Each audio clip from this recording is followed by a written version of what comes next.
What's up guys, it's Halfslow. Just wanted to make this video today to kind of talk about my background, why I make these videos. So when I was 25 years old, I thought I wanted to be in law enforcement. Prior to that, I've been working security and just thought, I want to help people and I want to get involved with law enforcement. And I think a great entry-level way to get into there is going through the correctional route. And in some cases, that is true. But it's definitely not for everybody, which goes without saying.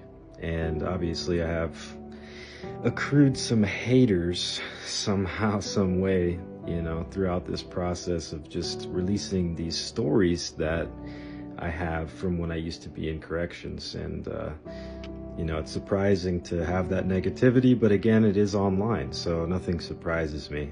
I post these things because it actually does help with my mental health, which is one of the main reasons why I left. But back into 25 years old, and I did it for 3 years. 3 years that will still stick with me for the rest of my life, through these stories that I'll tell as I get older, become an old man. I'll just never forget the sounds, the smells, the stories, the people.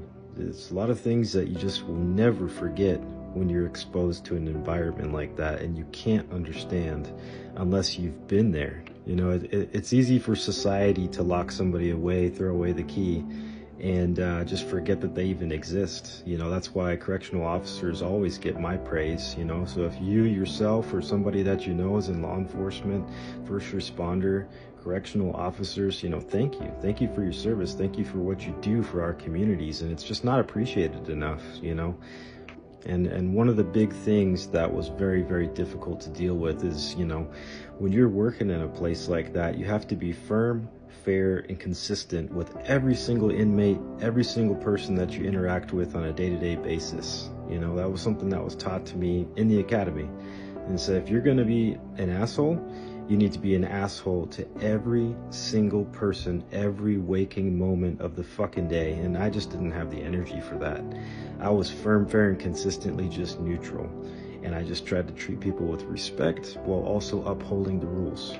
I had one wonderful comment yesterday on a video that I had made saying that nobody forced you to go and work there. No, you're absolutely right. Nobody forced me to. I took an oath. I volunteered for it. I got paid like shit. And I did it because I wanted to help and do something important with my life to help the communities and serve the people. What was extremely difficult to do was to try to be firm, fair, and consistent with people who have different types of charges. There's the lowest of the low, and you can only imagine what those people did, versus somebody who just made a mistake when they were young. I worked in a maximum security facility, which meant that the officers did 99% of the work. So they had to clean, they had to serve the food, right? Outside of the kitchen workers that were very few, the rest of us had to do the rest. I'm sweeping, I'm mopping, I'm doing everything. So when these lowest of the low type of people would order stuff off the commissary, guess what? I'm the one that had to bring candy and sodas and cookies to the fucking lowest of the low in that place. It took every ounce of my being not to go and do something to that person once you find out what they're in there for. And I gotta tell you, it was so bad because of where I worked.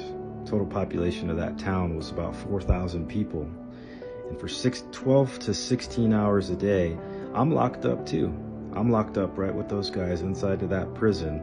I can't go home. I don't have access to my stuff, my electronics. I can't call, I can't text, I can't do anything but sit there and babysit. And then I got to go home to a shitty small town where I just felt trapped there as well. So eventually it just took its toll on my mental health. And that's really truly the reason why I stopped working there. And I just want to say thank you to everybody that's been so supportive, watching my videos, commenting, interacting with me. I mean, ultimately, I'm not looking to try to get rich and famous off of this. It's honestly just very therapeutic for me to tell stories from the past that are funny or that have some action, and it seems to be really helping me to process the things that I've gone through. Because like I said, I'll never forget the sounds and the smells and the things that I've seen, the things that I've done, that I've had to continue to live with, and I've had to forgive myself for.